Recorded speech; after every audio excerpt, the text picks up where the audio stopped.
उत्तराखंड के मुख्यमंत्री पुष्कर सिंह धामी ने रांची में बीजेपी उम्मीदवार के नॉमिनेशन में हिस्सा लिया। वहीं धामी ने कहा कि उत्तराखंड में यूसीसी की जो गंगोत्री निकली है उसे बीजेपी ने अपने संकल्प पत्र में भी शामिल किया है। उन्होंने दावा किया कि आदिवासी समाज को मोदी सरकार ने सम्मान दिया है।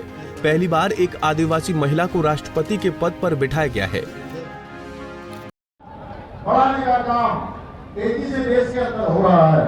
हमें गर्व है कि भाइयों बहनों एक आदिवासी समाज में पैदा हुई, आज एक सामान्य परिवार में पैदा हुई।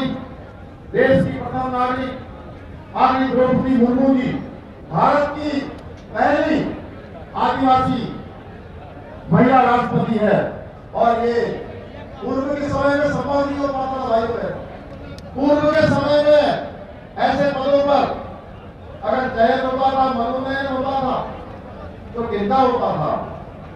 ये प्रश्न केवल मेरा नहीं है कि ये प्रश्न मैं कर रहा हूँ या मंच पर बैठे हुए लोग कर रहे हैं।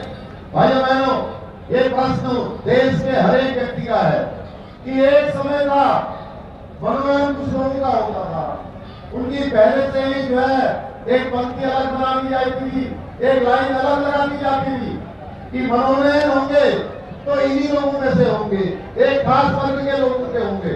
आज मनोनयन ऐसे लोगों का हो रहा है, ऐसे समाज से आए हुए लोगों का हो रहा है जो समाज के अंतिम छोर में रहने वाले हैं, आदिवासी हैं, वनवासी हैं, समाज के वंचित वर्ग के हैं, उन सबको आज मनोनयन का अवसर मिल रहा है।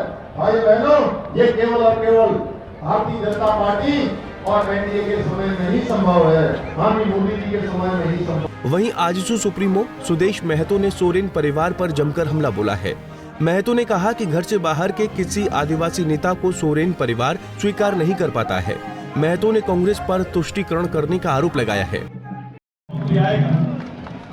इनको आदिवासी मुख्यमंत्री चाहिए, काफी आदिवासियों की बात करते हैं, इनको आदिवासी मुख्यमंत्री चाहिए, होना चाहिए, लेकिन होना इस तरह पर चाहिए कि उसी के घर से होना चाहिए, तो स्वीकार नहीं होगा।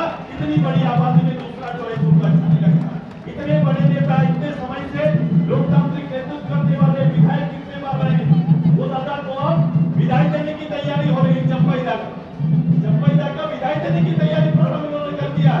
वो इसलिए क्योंकि राजनीति में, झारखंड मुक्ति मोर्चा में आपके अनुभव का कोई जगह नहीं, आपके समर्पण और समर्पण का कोई जगह नहीं, बल्कि उस परिवार का सदस्य की शुरुआत लोग करना चाहते हैं कि उस परिवार से जो आएगा वही राजनीति दिखाएगा और फिर उनकी विदाई देने की तैयारी कर रहे हैं। ये परिभाषा है झारखंड मुक्ति मोर्चा का और कांग्रेस की परिभाषा अपनी जगह पर है।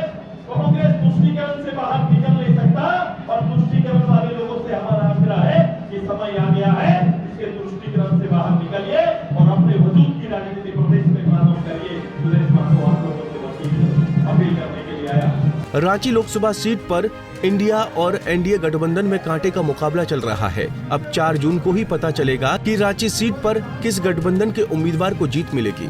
पंजाब केसरी टीवी के लिए रांची से आशुतोष सिन्हा की रिपोर्ट। हमसे जुड़े रहने के लिए हमारे YouTube चैनल को सब्सक्राइब करें और नई वीडियो की नोटिफिकेशन के लिए बेल आइकॉन को दबाएं।